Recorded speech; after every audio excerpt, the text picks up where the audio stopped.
It's YouTube, babies. So I don't know what we're gonna talk about today, but I'm gonna pitch an idea for you for next week because we did this once before. But I was like, I won't hit him with it in like a surprise way like I did last time. But we'll do the over-unders next week for the upcoming NBA season. Oh, okay. Cool. So that'd be fun. Oh, I do have a comment because I've been reading more of the Simonson Thor, and Hmm. I'm gonna see if this is a hot take to you or not. But I think Thor's more interesting because, like, with the Simonson run, and like I'm assuming even before that, when he had the cane, it's the odds of him getting his ass kicked are much more likely than current Thor, which I think is much more interesting. Like you're like, yeah, there's a chance he could lose here. Yeah. No, I don't think that's a hot take because it's like if there's no threat, then what's the point? Yeah, Yeah, I don't know.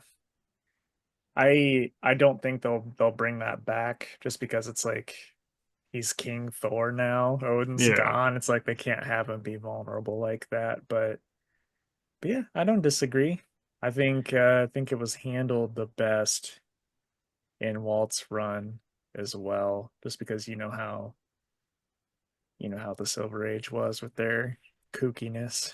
Yeah, my only problem with and this is more just like I think it's funny, is like it's like and it's comic logic, and like Walt even made fun of it in the last trade I read, where it's like, oh, I know who this guy is. It's Spider-Man. It's like, who's buying that that's secret identity? Like this literal god-looking person, like I'm wearing some glasses.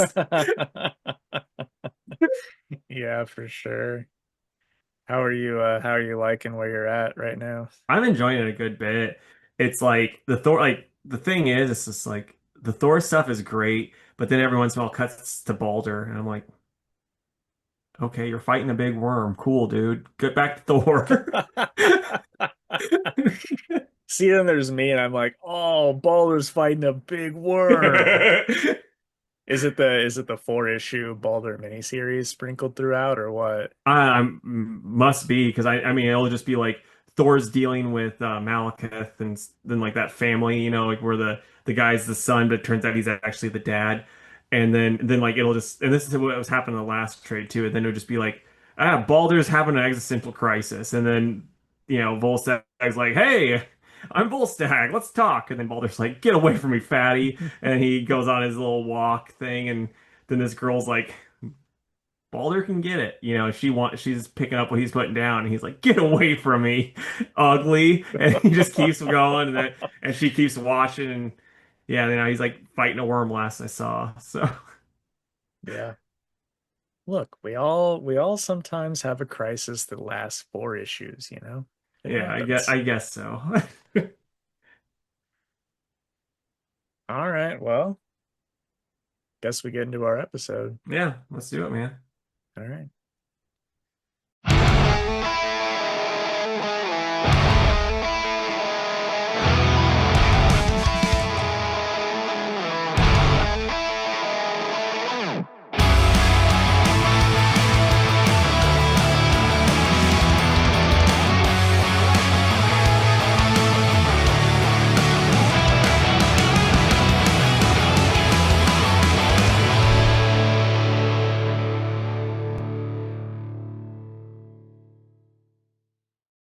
What's up, everybody? Welcome to another episode of the Two Worlds Podcast.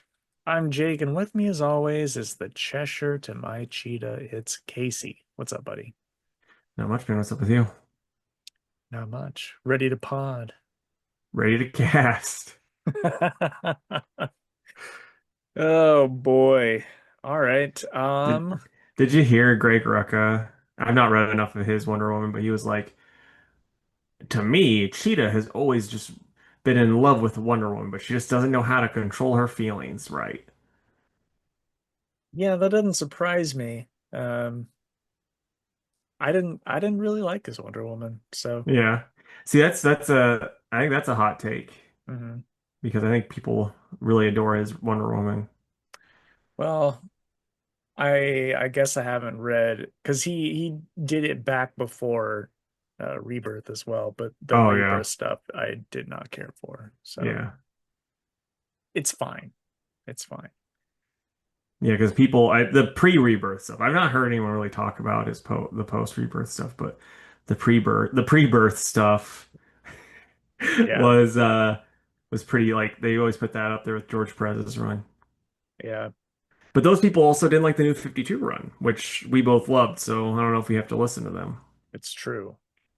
That's that's just the best stuff in my opinion.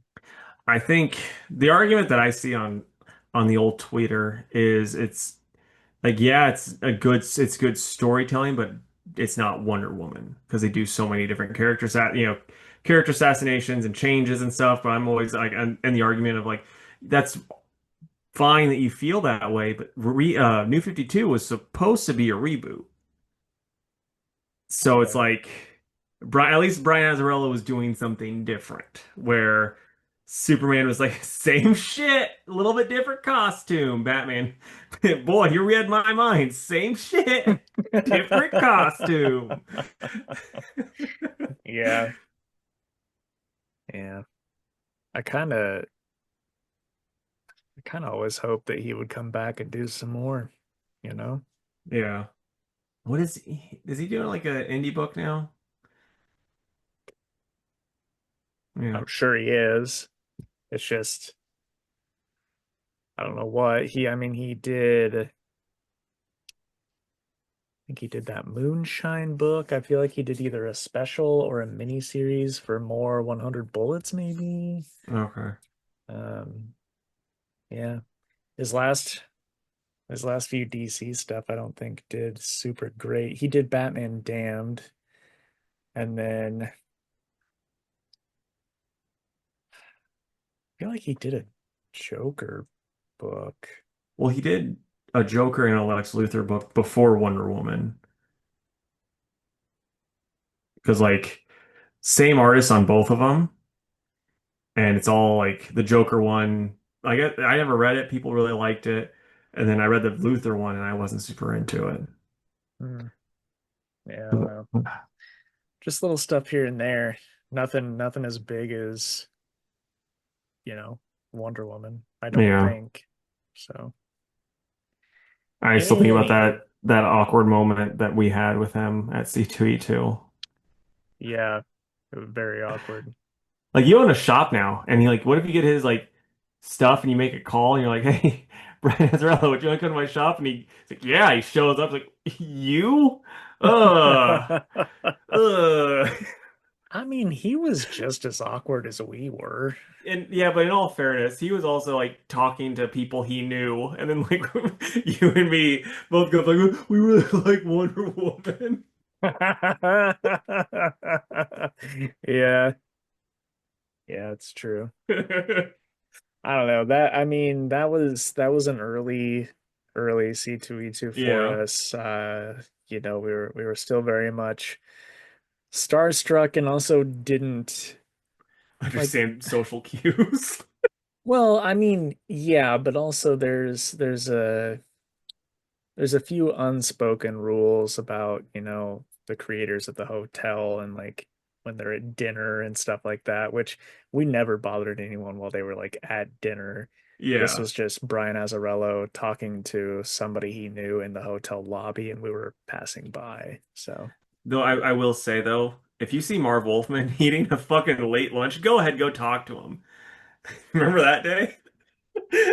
the 8 hour line day. Yeah, and he was just like, and like he shows up finally, and he's like upset that the line's so big. It's like, well, dude, you had a fucking 3 hour lunch, bud. What do you expect? It's like, I Yeah. don't know what to do. It's like, yeah, just autograph Get to stuff. signing. Yeah. That's what you do.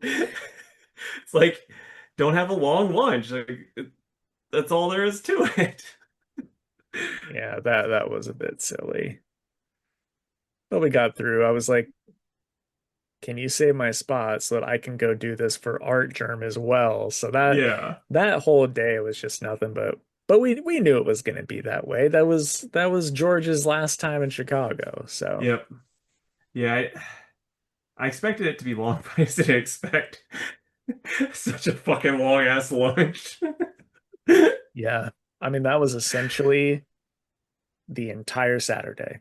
That Yep. was it.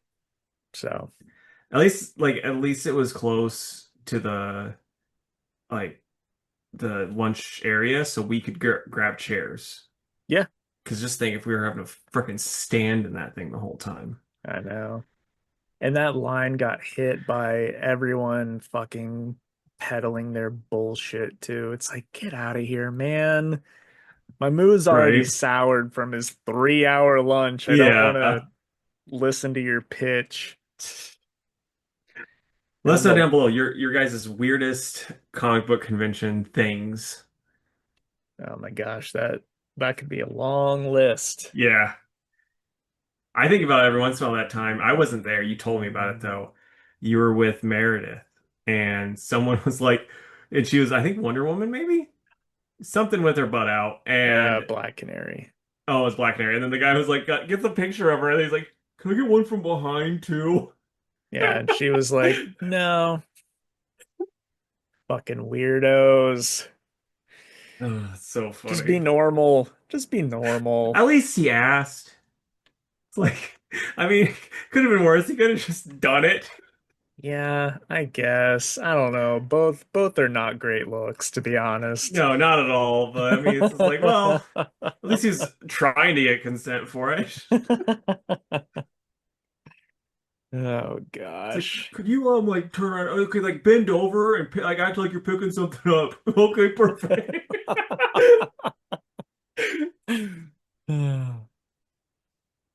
All right, on to our news. We don't have a ton, but we've got some, and I'll start us off because so Diamond, some more Diamond stuff came out this week because they were in court, and at least through the month of April, the person on the stand said that they were losing like $1.3 million a week. Jeez. Sounds like me at Uh, the roulette tables. Am I right? finger guns. And I think 1 month got up to like 12 million or something like that, just because they were losing vendors. There was rent and payroll and all sorts of stuff that they couldn't pay for. So, um, I don't know. I don't even know like how, when any of this shit ends. You know what I mean? hmm It's just so crazy.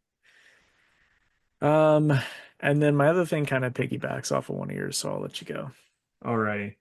So I'll just talk about this one really quick. The Batman, it's set to reduce Robin in the next film. That was what initially came out. Everyone was like, "Oh, shoot, Robin." And then they're like, "It's gonna be Dick Grayson Robin," like a take on that.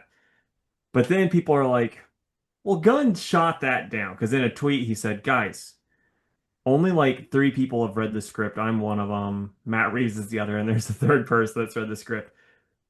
None of like you can't be looking at these rumors. Like I'm paraphrasing. He's like, you can't be looking at these rumors. Nothing that comes out, they'll know anything. But he never act and like people are like, oh, he's debunked it. But it's also like he never actually said there's not gonna be a Robin in it. So it's like take it as he will, like he didn't flat out say it like he normally does, but I still don't know how well Robin works in the Batman Reeves verse, since they're trying to be so super realistic and all that stuff and gritty. It's like, holy gee, guys, I don't think that's gonna work. Right. Yeah, I don't know. I'm interested in that. Yeah, do you actually think that they'll do it? Or do you think, Gunn's saying no one's read the script, calm down, that's his sign of saying, yeah, there isn't any Robin. I no, I mean, I think he will. I think he will. I just don't know when. Yeah. I think it's kind of fucking annoying that we haven't gotten a Robin yet. Like a proper one. Yeah. Well, I mean, Chris O'Donnell. A It's like proper one. once you get that good, it's hard to get, top that. We had that. We had Joseph Gordon-Levitt. The really the closest we've had is in Titans, in my opinion. Because Yeah. Dick and Jason were both in that. They were both really good. Oh, But Batman. yeah, boy, that was something taken way out of context. I'm just saying, if you have that in your trailer, that's not a good look for the, for your show. It's true. It's true. It shouldn't have been in the trailer. It's fine in the show. It Yeah. just shouldn't have been in the trailer. Yeah, But it was they dripping with tried way too hard edge. to be, yeah, to be edgy. But yeah, I mean, to not have Batman and Robin together at this point, I think it's just stupid. It's been so long. Yeah, I kind of think we won't get it in the Reeves verse because we're gonna I mean, it's already is a known fact that it's happening in Gunn's verse, so it's like odds are that they like that to kind of keep things separate, you know what I mean? Which it's like Yeah, he's gonna have the whole Bat family, it sounds like too. At least that's the initial, sounds like what the initial plan is. They'll probably I wonder if they'll do Tim and Jason or just do one of them. I don't know. I mean, if they're doing the whole Bat family thing, then they're definitely not gonna, it's not gonna be Dick because they'll want Well, Nightwing.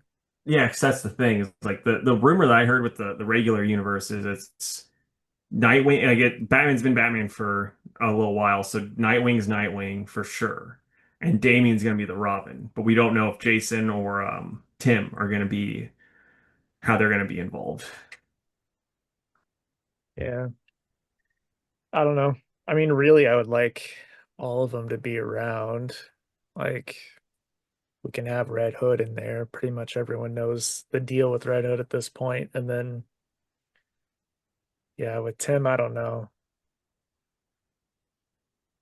I don't know. I guess it might be kind of a lot for the average Joe if you throw all that in there, but at the same I, time, it's just what I want. yeah, you could just mention Red Hood and then have a separate Red Hood HBO Max series or some shit.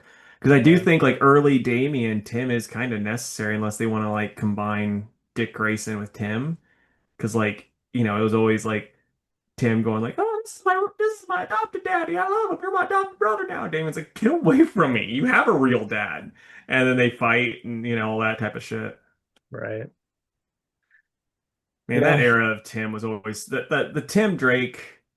Any of his daddy issue stuff is so annoying because it's like, dude, you had a good dad, and he's like, I want Bruce Wayne to be my daddy. It's like, stop it. when did Identity Crisis kill off Tim's dad? Yeah, Okay, yeah, I thought so. yeah, because it was because like they mailed him his dad the gun, thinking that he'll just shoot Captain Boomerang, but they always forget the boomerangs come right back unless they're stuck in Tim's dad's chest. It's true. How bad would it have been if those would have been exploding boomerangs? So like when Tim sees them and just It's just hamburger all over the place. that's terrible. It is terrible. But it's like that's the thing. It's like he deals with that, and some of that stuff was really good and like compelling, and like it's sad, and then like fucking Red Robin happens, which is a good series. Like I'm not, but like then they'll be like, ah, Drake, get out of here. He's like, it's Wayne, and he starts crying. It's like, shut up, like stop it. I wonder, like, apart, like, we obviously know who wrote Red Robin, but I wonder who primarily wrote him doing that shit the rest of the time. I don't know, because like I know when he was like dealing with the grief of it. And there's a really good issue, and I don't talk the best about this series, but it was a really good issue of Teen Titans by Jeff Johns, like right after his dad died, and he's like, I'm gonna be like Batman, I'm just gonna keep it all in. Then he like nearly kills a guy, and he gets, and then like he breaks down in front of all his friends. It's like, I'm not like Batman. He basically goes like, I'm not like Batman, I have friends. And He's so like not he wrong. and so he gets comforted by them, which is like that's really good. But then like the other stuff Jeff did where he was like kind of obsessed and in love with Connor, and he was like after he died, he's like, I'm gonna fuck his old girlfriend and try to make a clone of him. Like, what?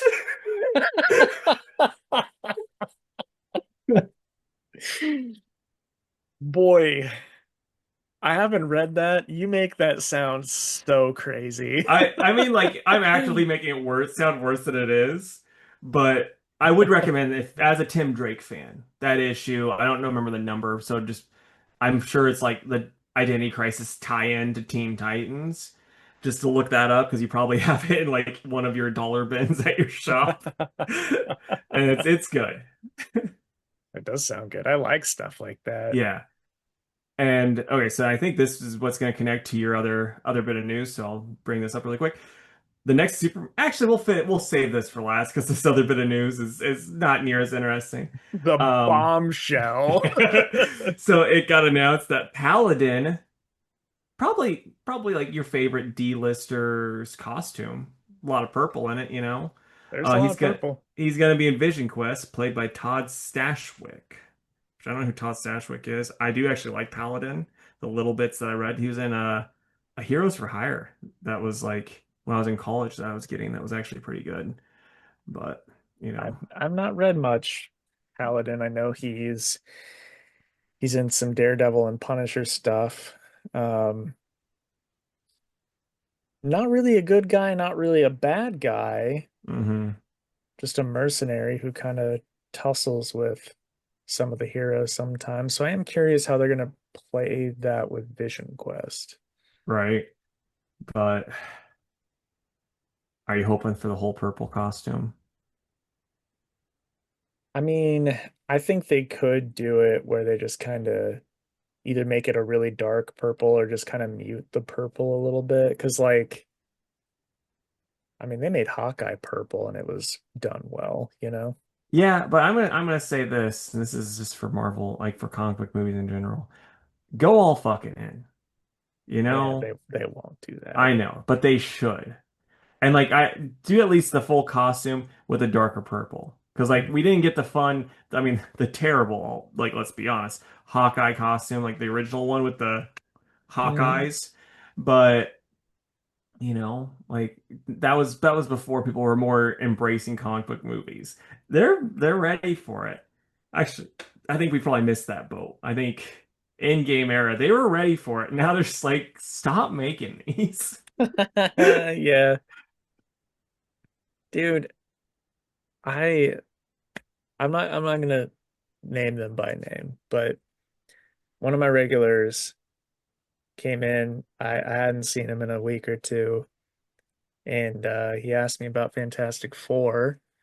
So I told him I wasn't really a big fan, and he was like, "Really? I think it's in my MCU top five." I I've was seen like, people absolutely love "Huh? What?" it. Dude, top five's crazy. Yeah.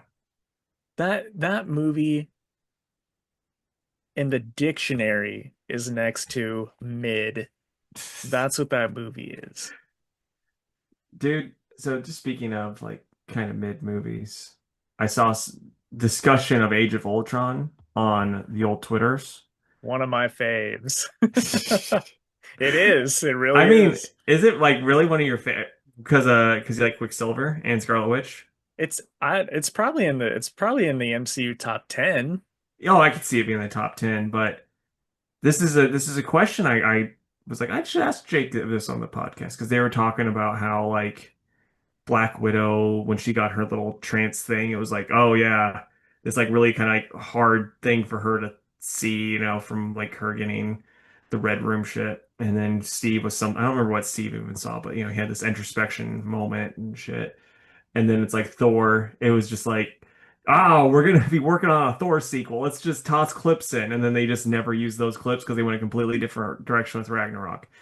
Do you ever, when you like, if you've ever rewatched that recently, you're like, man, I really wish I could have known what the hell was happening with that proper sequel instead of the Taika Waititi sequel. I do want to know. Yeah. I do.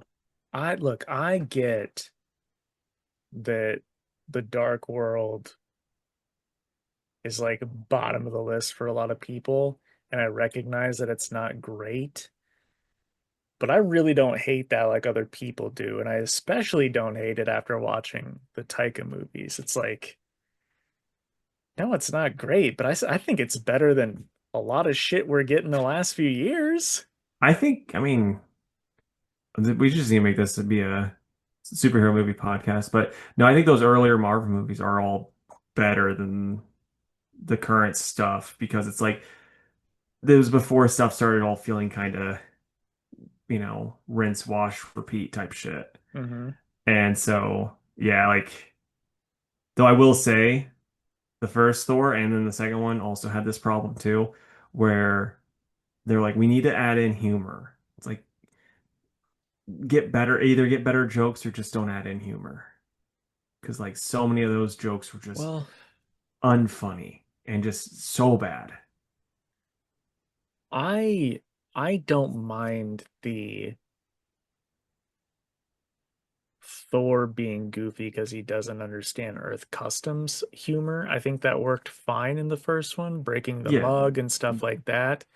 But I think they tried to add the humor with Kat Dennings, and it's like, okay, this sucks. And then also, not to be just punching at women, but Natalie Portman, when like Thor turns into a god and she's like, oh my God. It's like, you're supposed to be a doctor, lady. You're supposed to be really smart, really cool, and you're acting like that. Yeah. Yeah, I didn't love that either. But I think that there's the first Thor movie is really, really good. I like that one a I lot. I have a dumb hammer question that I just thought about because this also kind of factors into Age of Ultron. Like if Thor puts the hammer in an elevator and he hits up and the elevator goes up, hammer gets to go with it. Hmm. Why is it in the first Thor movie when the hammer's on the ground and they're hooking trucks to it, it's just pulling the axles out of the truck?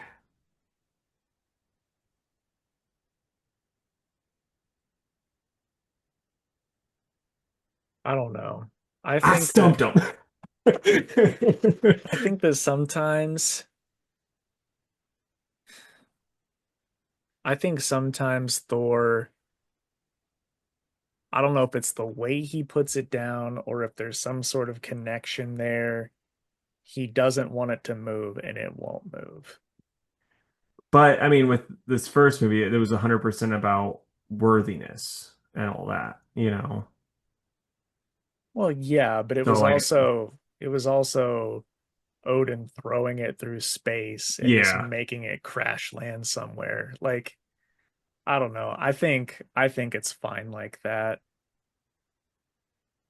Well, I was just trying to get the comic book reasoning behind why trucks can't move it, and elevator. I don't think there's a set answer.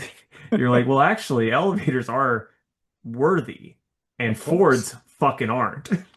If Found on if road dead, brother. if old JMS would have had a fucking Chevy, that Mjolnir would have just been hopping along. I do like Stan's cameo in that though. I like both the cameos for JMS and Stan. I thought they were both pretty darn good. Though I mean, JMS is there at the truck thing too. he is the first guy that finds the hammer Oh, okay. because he gets out and he's like, huh, and then he tries to take off and it doesn't work. Yeah. I heard something. I don't know if it's true, and then we'll get back to the news. But like, we don't have this is our last bit of news. But I heard something. I don't know if it's true or not. But I guess in the original Hulk movie, the like is Ang Lee? I don't know.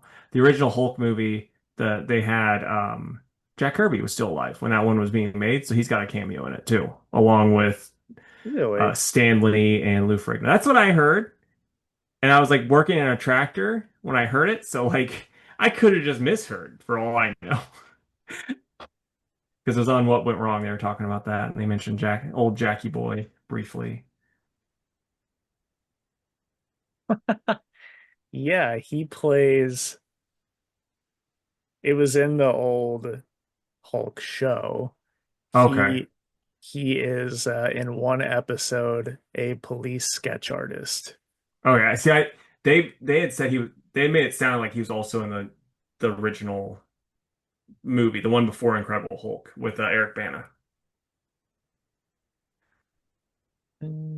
Because there's like I know for a fact Lou Ferrigno and Stan Lee are in there because they're talking to each other, but I think there might have been like a third cop or something. I thought they were trying to say that was Jack Kirby. Well, a quick Google search isn't bringing that up, but who knows? I'm not Yeah. seeing it, All right. but I think making Kirby a police sketch artist is pretty awesome. Hell yeah. So the next Superman film, James Gunn had kind of announced that it's going to be a Superman family film. So we're going to have Superman, Supergirl, and Krypto all together. Like, I don't think they have enough Superman characters to be doing the Superman family yet. So I think it's kind of whatever, but maybe Supergirl, you know, will introduce Steel or the Eradicator or Superboy, which I doubt Superboy, but I mean, so he said that there will be more than just those three?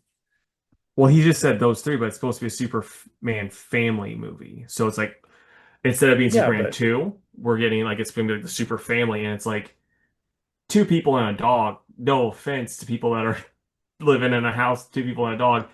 That doesn't really like if I was buying a comic book and they're saying this is the Superman family comic and it's just those three characters, I'm like, well, here's the thing. That's exactly what it was.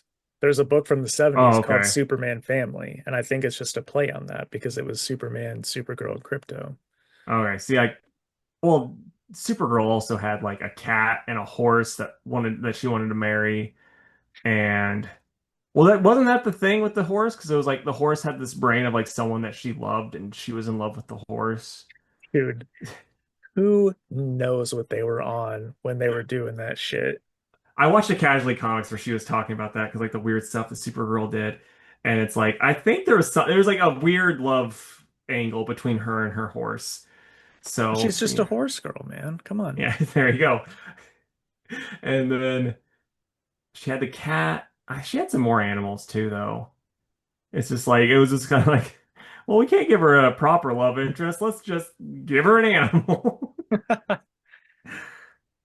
The yeah, the first issue of Superman Family, it was all about Superman and Jimmy. Supergirl and Lois are in it.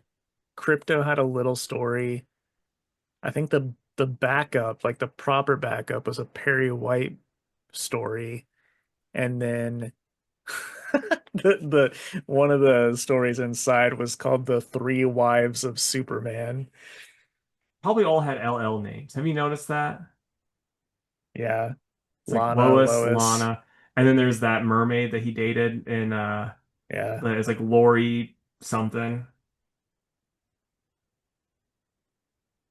So yeah, sometimes they would do Super Baby, Bizarro. So but most of the time it's Superman, Supergirl, and like Lois.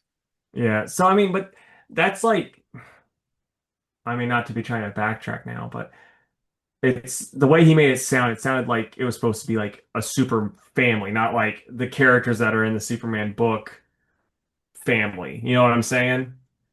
I do know what you're saying. I wonder since he's like a comic fan if he's just making a play on the title of the book. Yeah. Well, because I don't know if the super family is gonna be what it's called. Like I've heard some people calling it House of L instead, but I'm like, I don't know. That would be kind of weird after the way the last movie ended too. Being like, yeah, I'm gonna really embrace my Kryptonian roots in the next one. Yeah. Yeah, probably not gonna happen. Yeah, we'll But see. I'm excited for Supergirl. I really am. I think that's gonna be cool. I'm I'm really not just because it's like they're like, let's take a bunch of stuff from Tom King's story. It's like, ugh, I'm good. Yeah, but think about how they said Superman was super heavily based on All-Star. There really wasn't much in there from Yeah. All-Star. So, Well, in all fairness, the stuff I saw James Gunn saying, it wasn't so much that he heavily based it. It was like, these are the ones if you want to get the feel from my Superman, how he's gonna be acting. It's okay. these books. And it was like All Star and Superman for All Seasons. I mean, I don't remember the other ones, but I remember those two sticking out because it's Freight Quietly and Tim Sale's art. So I'm like, oh yeah, of course that's sticking out. Yeah, for sure. Yeah, I haven't read that Woman of Tomorrow book, but like the main villain of the movie is Lobo, right? And I don't know if Lobo's I in that book. I don't know if he's gonna be the main villain because it sounds more like he's gonna be like an anti-hero or something like that because it's like they're bringing Lobo back a lot the way it sounds and rumors and shit I've seen. It's like there's plans for Lobo in the future because if you got Jason Momoa as Lobo, of course there's gonna be plans for him in the future, you know. Yeah, So I wouldn't be surprised if he's only in it for 50, 5 or 10 minutes saying something he shouldn't and Supergirl kick him in the nards or something. right. Well, either way, I like Momoa and I like Billy Alcock, so I want it to do well because Yeah, I want them to keep making stuff. yeah. And then to piggyback off of that, James Gunn was on the Peacemaker podcast. I forget the characters' names, but there's the black guy that's the detective. He was also the detective in iZombie, if you ever watched that I show. did watch iZombie. Okay. Um, that was a good show. But Yeah. it's that guy and then like the bigger white dude that's like kind of the nerdy one that they all kind of poke fun of. So it's like The one those that's two. like a great value, Brian Posehn. Yep, exactly him. It was those two, and they had James on, and he basically just said that Flash and Wonder Woman are eventually characters. So, which we knew Yeah. that about Wonder Woman. Like they've got a script writer. They're trying to fast track her. Flash, kind of hope they just do Wally or somebody that's not Barry at this point. I'm fine with starting off with Barry. Like if James Gunn wants like to me, I always think like if James Gunn wants this universe to be like something that's gonna last a while, start with Barry and then introduce Wally, or even have since he doesn't really care about stuff being like a certain way, just be like, yeah, there's Barry and Kid Flash is here too, Mhm. But ooh, got the tail end of it on the mic. But It didn't come through on my end. oh, okay, cool. So yeah, I think that would be ideal is if, you can get both. The only thing is like you might have to do Barry, Wally, and then also Wallace. So then that way you can have all three so no one gets mad. Why stop there? Let's do Impulse as well. Yeah, there you go. Max Mercury. He's in the tapestry. So there, He is. That'd be so dope, honestly, if he was like, we're not going to do Flash for a while. It's going to be Max Mercury. yeah. Oh, dude. I mean, I just kind of want to see the JSA after seeing that tapestry thing. Though, like I do too. the people in that team are kind of weird. It's like, why is Freedom Beast there?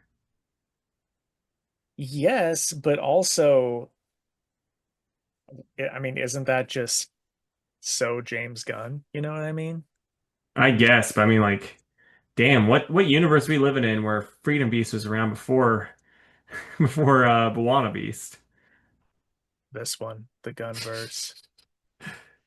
They're gonna flip it so Bwana Beast is like, hey, white guy, why don't you take over and protect Africa for me? Yeah, for sure. Yeah, I would definitely want to see it. I think the Tapestry had like a few too many characters for Oh one yeah. movie. Well, because so I had this like I watched a video where they broke down the different characters. There's two different Max Mercurys on there. Hmm. So I was like, that's neat. I wouldn't have known had it not been told to me, but because yeah, it's like there's Max and then there's the Revolutionary War counterpart of him or whatever. So it's like, yeah, part of me thinks it's just kind of like James Gunn was looking through and he was like, oh, these look cool. I'll go with these ones, along with Pierce Brosnan as Dr. Fate. Right. He was a good Fate. I wish they'd have done more with him. That's like one of those ones where it just sounds like A plus casting and like the shittiest damn movie. Yeah, I mean, I think it's a fine movie. I don't think it's good or bad. It was fine. But it's certainly it could have been a lot worse, but they could have done so much more with him. It's like Fate does not need to be the one to like sacrifice himself. He's too powerful. I didn't even make it that far. Spoiler alert. Yeah, sorry. Spoiler alert for Shazam. Yeah. Oh man, remember when that was a thing when they're like, we gotta change Black Adam's name. I mean, that's Bendis for you. Yeah. That's the legacy he left at DC.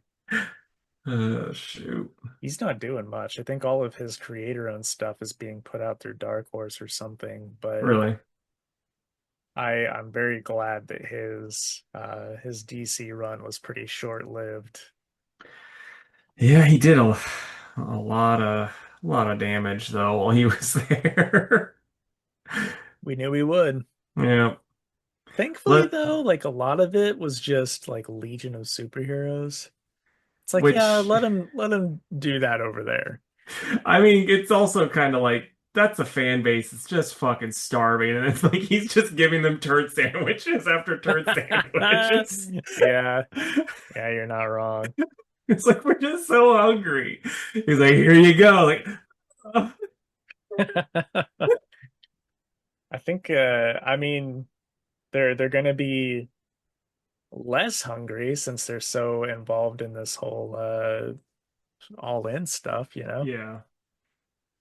I'm always like, I always hate with like stuff with the New Gods and also with the Legion now. It's like they got the multiverse stuff. So like I understand New Gods. It's like Orion, there's only one Orion, you know, like one dark side. I get that. Well, technically Darkseid has all those clone shit that but you know what I mean.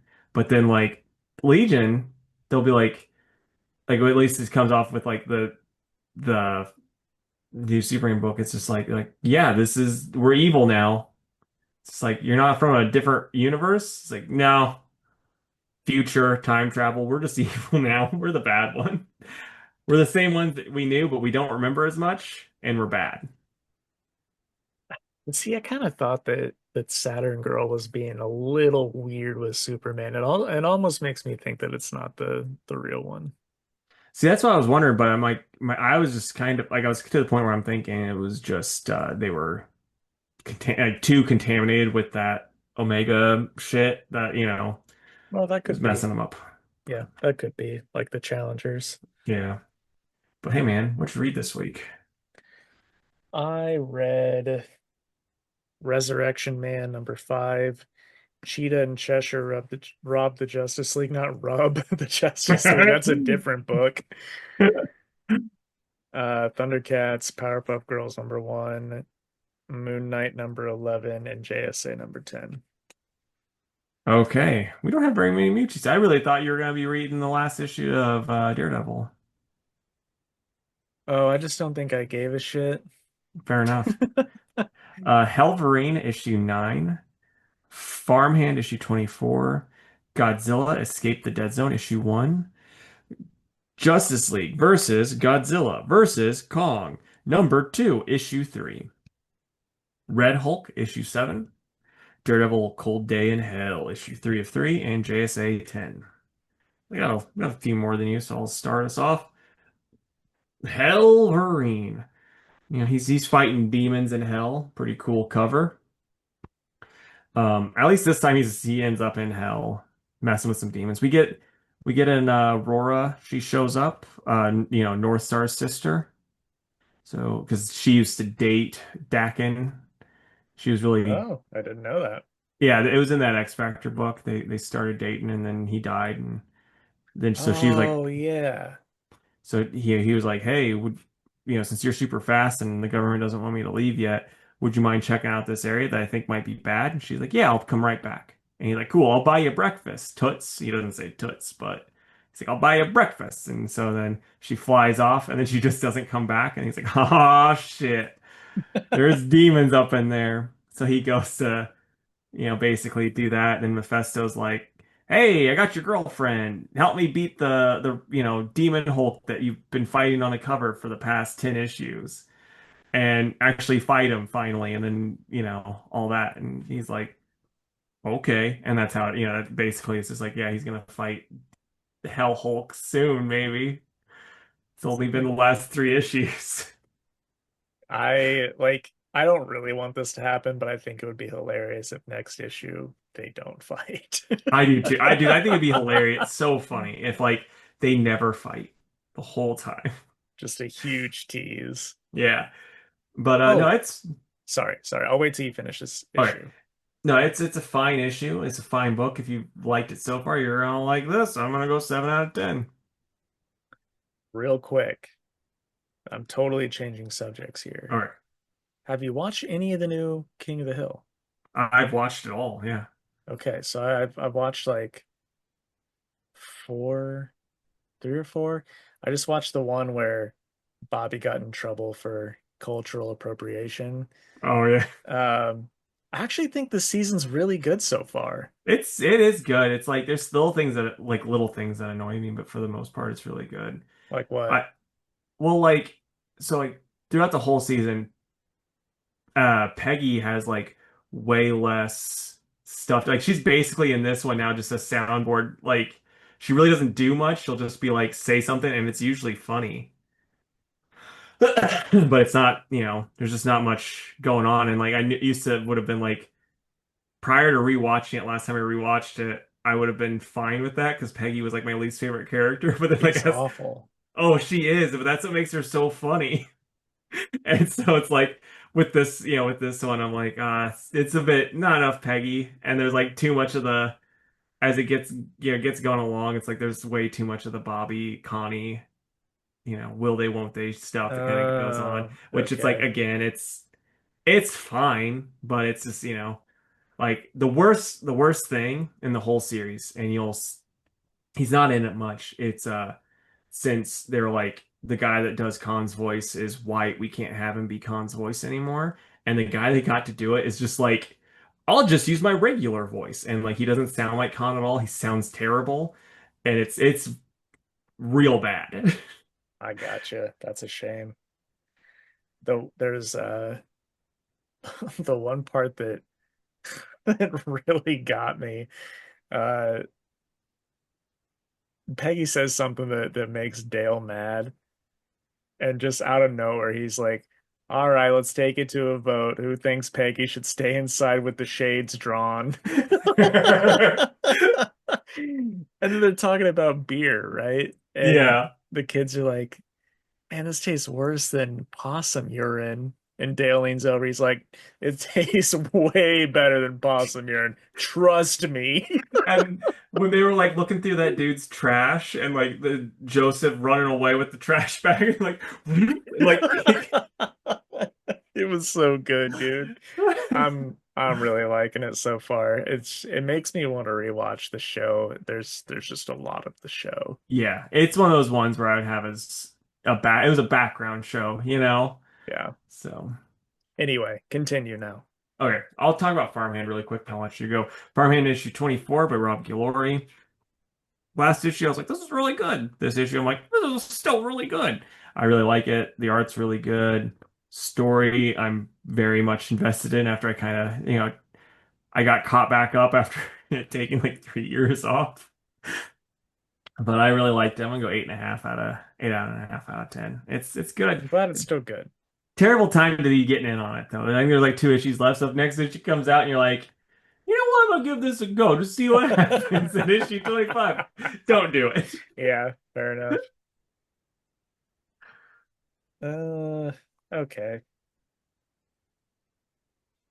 Thundercats Powerpuff Girls #1 by Paulina Ganeshow and Coleman Engel. I mean, it's fine. This is really for kids. So it's just kind of goofy. Artwork is a little more Powerpuff Girls than anything, which is fine. Um, there's some funny parts in it, but really, I don't think I need to continue with it. Yeah, was were the Thundercats drawn though like actual Thundercat characters, or were they drawn like the Thundercats roar characters? No, they're drawn like Thundercats Okay, that's characters. good. really there's nothing wrong with the book. It's just not for me. I gotcha. Um, so I'll give it a 7 because I feel like it needs to be a fair grade. Yeah. Alrighty. So Godzilla Escapes the Dead Zone, written by Ethan S. Parker and Griffin Sheridan, with art by Pablo Tunica. And I wasn't excited about this book. I was like, this is dumb when I saw the thing. Fucking wrong though. It was actually pretty cool. I'm interested. The art's cool, and the story itself, it's neat the way it ends. I'm like, huh, that's interesting. I'll for sure have to check out the next one.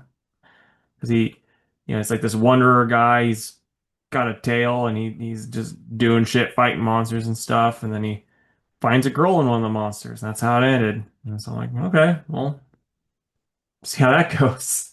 I'm at like probably a 8 for it.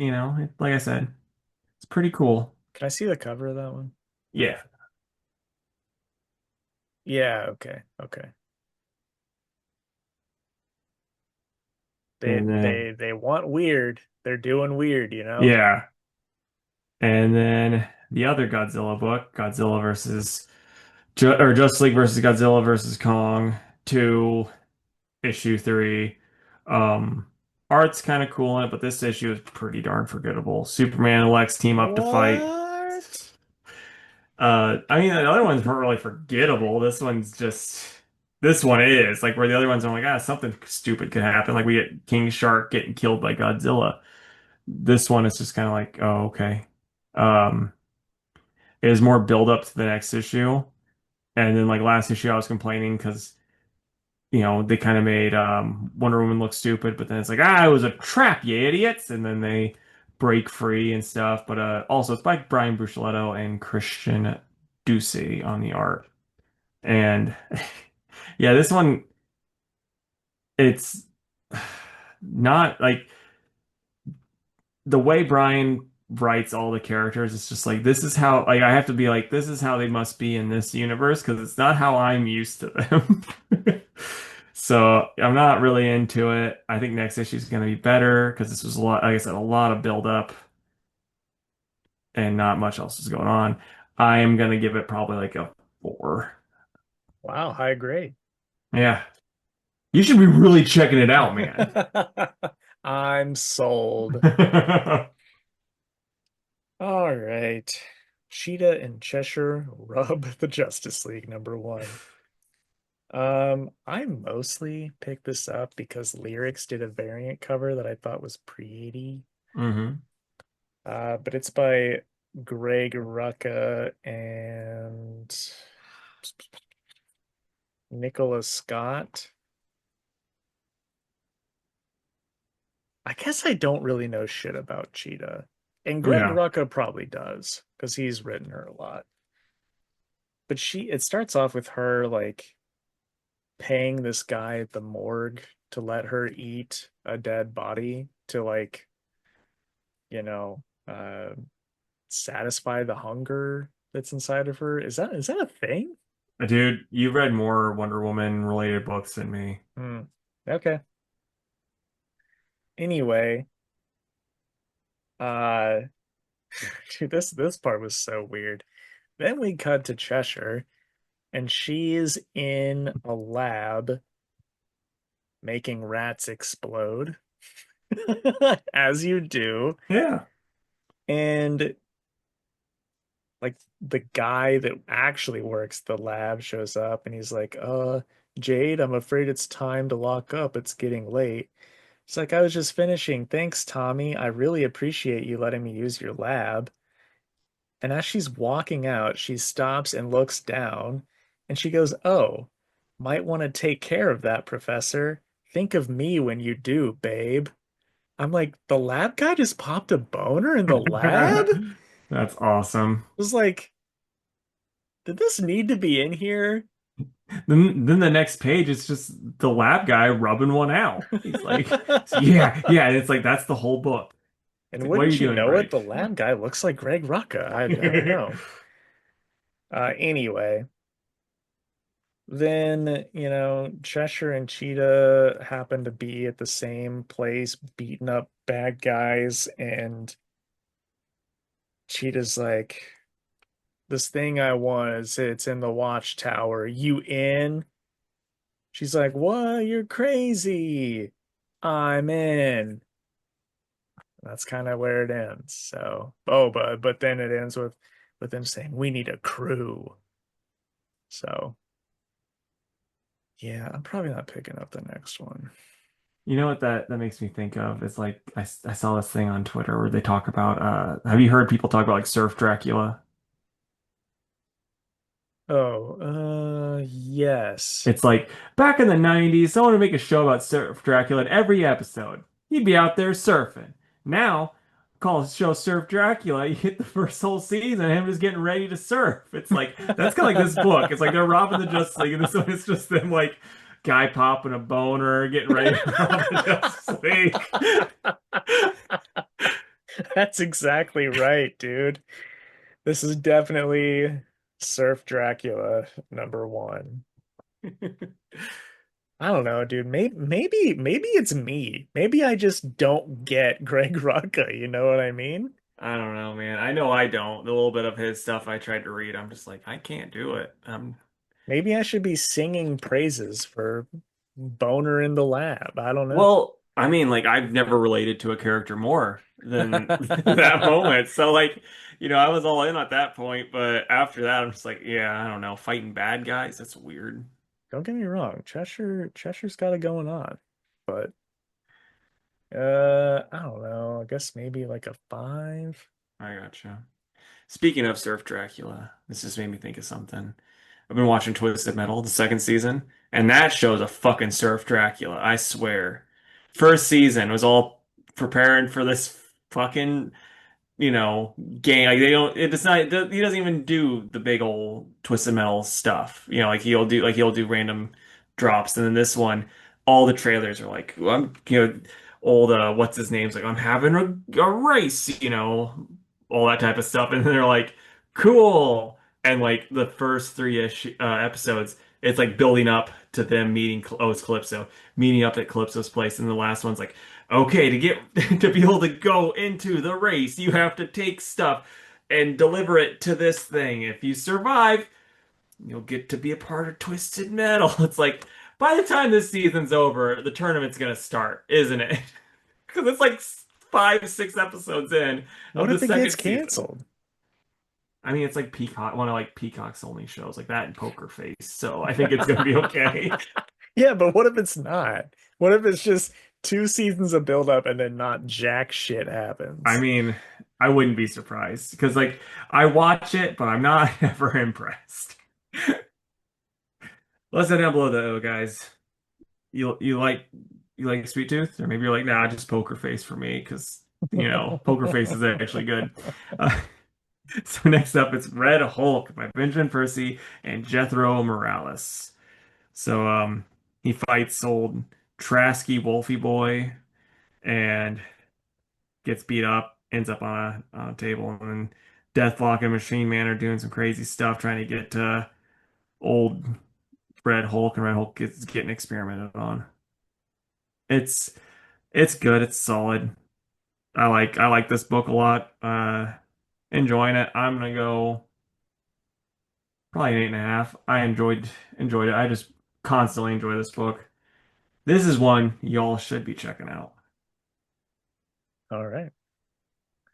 And then how many do you have left before JSA? 2.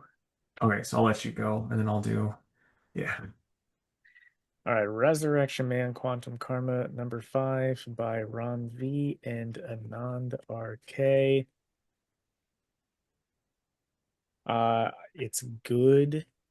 Like if you're not reading it, nothing that I would say about it would make sense, but it's pretty cool. Like in this issue, Mitch and Human Target dupe God Mitch, and I like how it's done. And then at the end, uh, Phantom Stranger finds Mitch, and he's like, oh, we've got some work to do. And I think there's I forget how many of these they're doing. There can't be too many more left though. But anyway, I'm like, oh well, if Phantom Stranger's involved, then shit's getting real. And I'm curious what he has to offer. So it's pretty cool. I definitely want this book again when it's collected to read it all in one go. I think it'll read better that way. But anyway, still really liking it. I'm gonna give it an 8 out of 10. I hear it's really awesome. Yep, I think it's a Casey book. I think I say that every time. Okay, I got Daredevil Cold Day in Hell by Charles Soule and Steve McNiven. I got a spicy take too. I'm gonna toss this out there.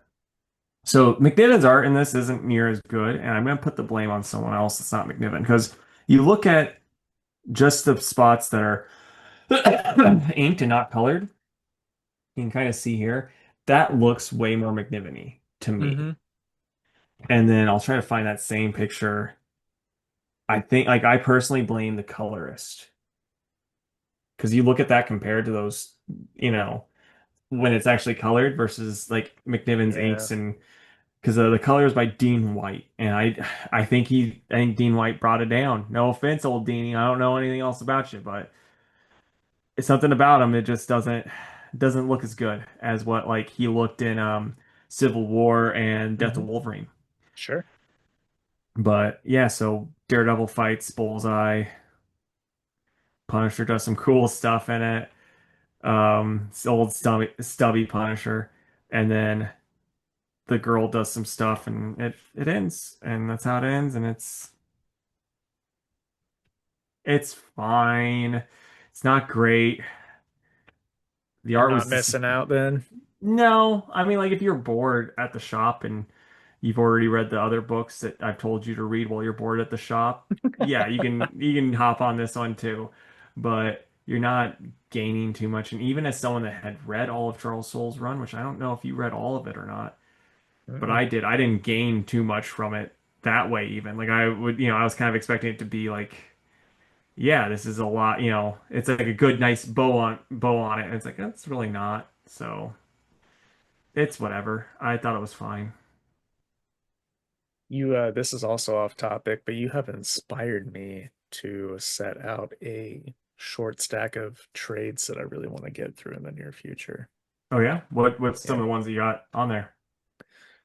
Um, well, I'll have to get the rest of it in singles because they didn't do another trade, but the Shade, that new Oh, 52 nice. Shade run. I need to get that in collection so I can just have that with my Starman. Yeah, well, volume one is all you'll be able to find. Yeah. Um, the two Walt Simonson Orion trades. Um, that Dan Jurgens Thor epic.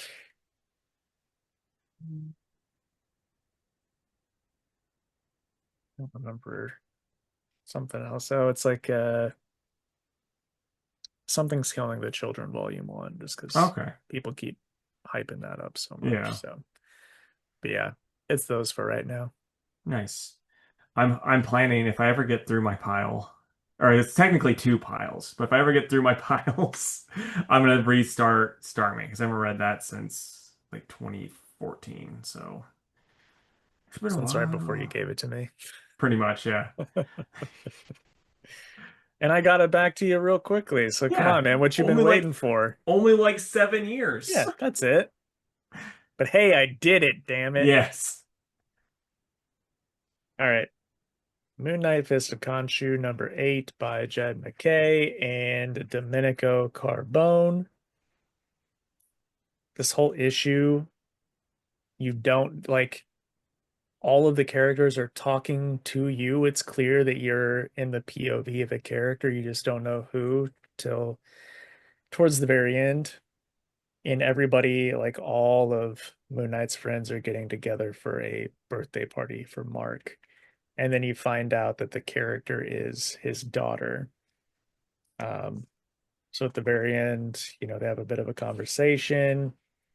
It's very touching. And then Moon Knight figures out that that magical sword that he has is the one that uh, killed or took the soul out of the Midnight Mission. So he then uses the sword to give the soul back to the Midnight Mission, which I thought was pretty cool because I thought that was a very engaging piece of lore added to Moon Knight, and I was sad when they took that away. So it's cool that it's back now. Um, so yeah, it was just a filler issue, but it was fun and I enjoyed it. So I'm gonna give it an 8. Nice. All right, man. So our last book of the evening is old JSA issue 10 with Jeff Lemire and Rafael De La Torre on the art. I I like this gotta issue. I gotta show you my variant cover by Jorge Corona because it's so fucking cool. Oh, dude, yeah, they made that one for you. Yep. But yeah, what'd you think? And have we figured out how Dr. Midnight died yet? Because I don't know, you know. And what wait, was there two was because this is clearly Golden Age Dr. Midnight, but wasn't there a later one that was in the JSAs that I would have been reading that you would have been reading that's not the same one? Yes.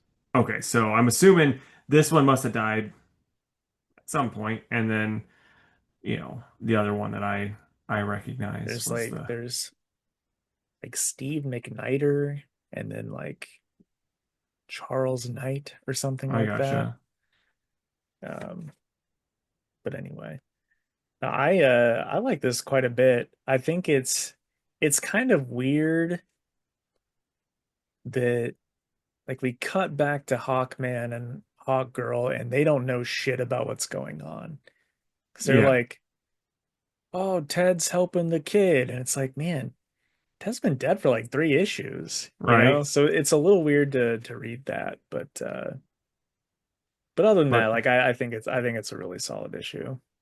I do think it's kind of funny though. It's like Hawkman can never understand that like when he's outclassed, it's like, yeah, I'll beat up fucking Solomon Grundy and these demons. It's like, will you, bud? It's like, no, no, you won't. I like that about him. He always thinks he can win the Yeah. fight, and that's why he goes in so hard. I think that's a cool thing that not enough people give him credit for. I just think it's funny because it's like, yeah, we'll take him and just bam.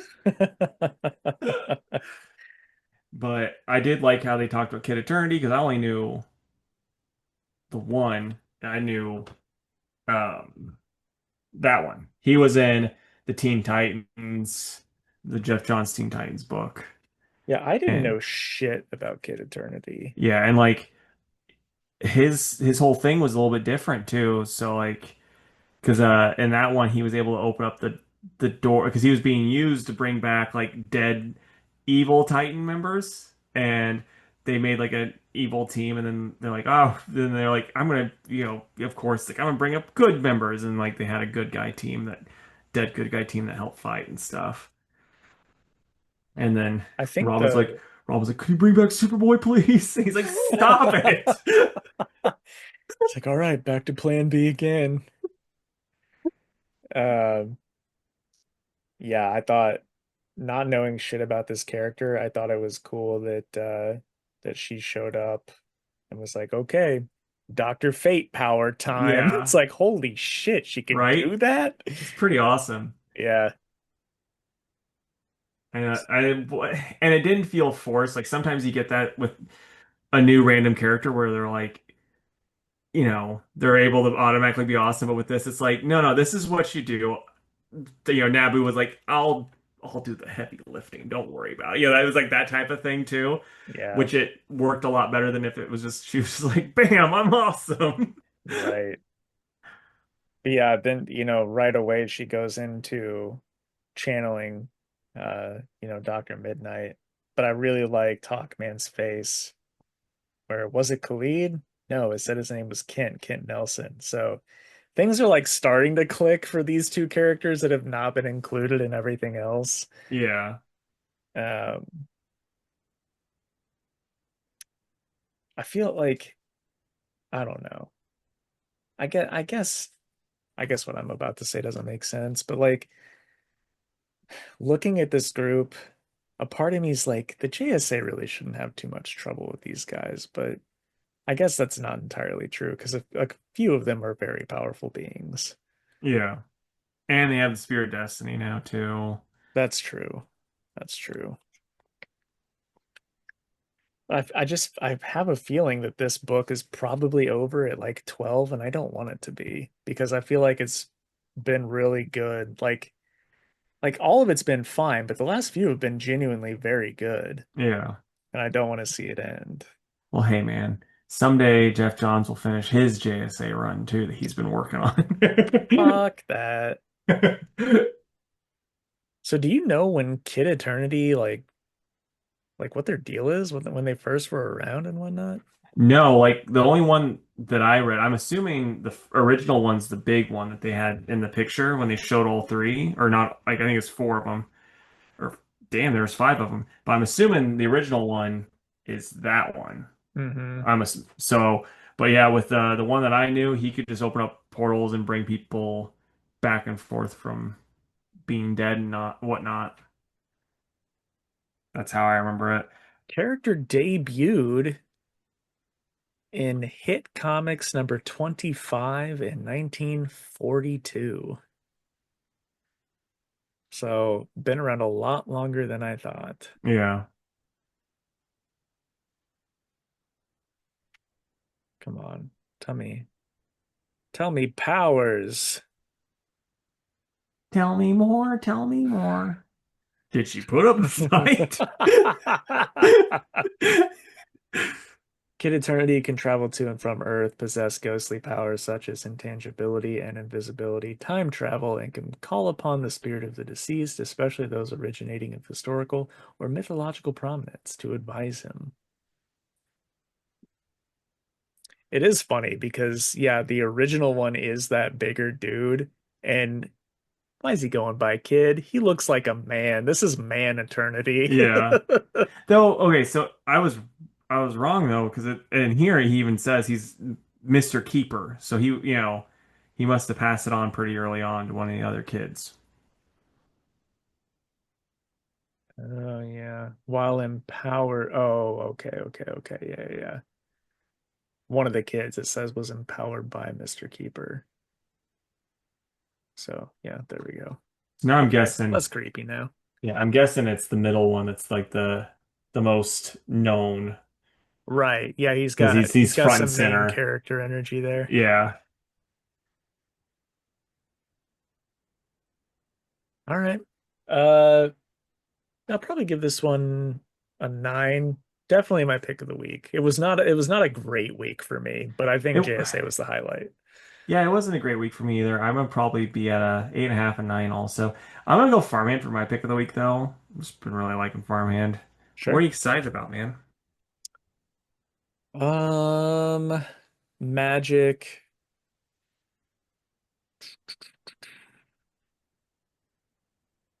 probably Batman and Robin,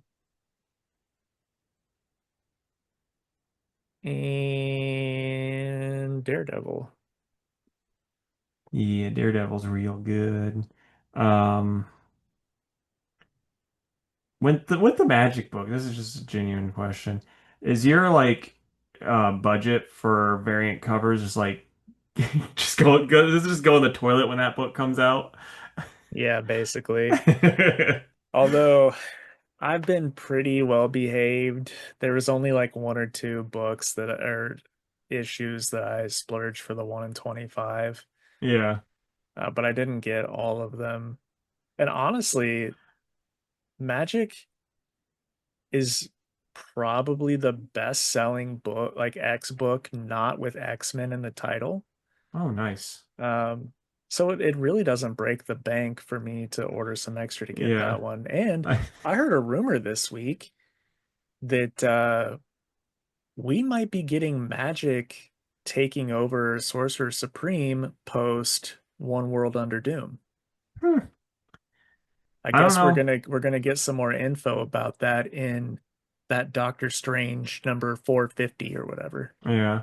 I don't know. Don't know if I like that. But whatever. I think I think she's a good candidate to do it once Strange is like truly done being Sorcerer Supreme. And they did that what if several years ago too about it, which was pretty cool. Um, but I wouldn't mind if she took over for Earth and he still did the Asgard thing. I just don't think they're gonna do that. Yeah, I mean, it's like my one thing is like, isn't she also the Sorcerer Supreme of Limbo? Which I know we had Clea that was, doing both, but I don't really Mhm. think she gave a shit about non-Earth Sorcerer Supreme stuff. Well, fuck, neither does Magic really. She's like, Yeah, ah, Madeline's got it. yeah. All right, but what I'm excited about, uh, I mean, this is like stuff I'm really not overly excited about coming this week, but stuff I'm reading. There's some stuff I'm reading anyway. Um, Green Lantern Corps. I'm okay with that book. Daredevil, even though you already said it, and Batman and Robin. Cool. All right, but now we're just gonna talk about dumbest things you can remember in comic related things. So that could be movies or books or radio dramas, t cartoons, any of that type of stuff. Okay. Um,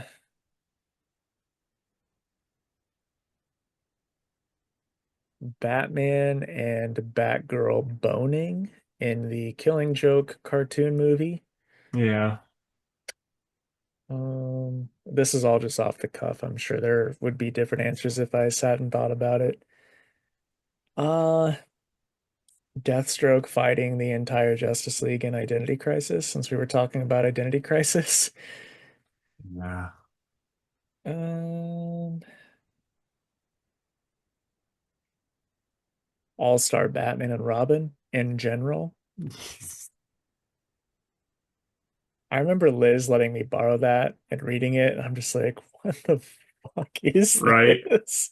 And Dude, I she was loved this that book. yeah, I was the same way when she had me read it. I was like, sister, this is not good. Yeah. I think to this day, it might still be the worst comic I've ever read. It's up there. It's up there for sure. I hear that he made another book. The guy at Acme was telling me about it. It was it was like Holy Terror, I think, or something like that. It was supposed to be a Batman book, but DC's like, what? No, you're not making that. And so Yep. he self-made it. It's supposed to be one of the worst things ever made. Yeah.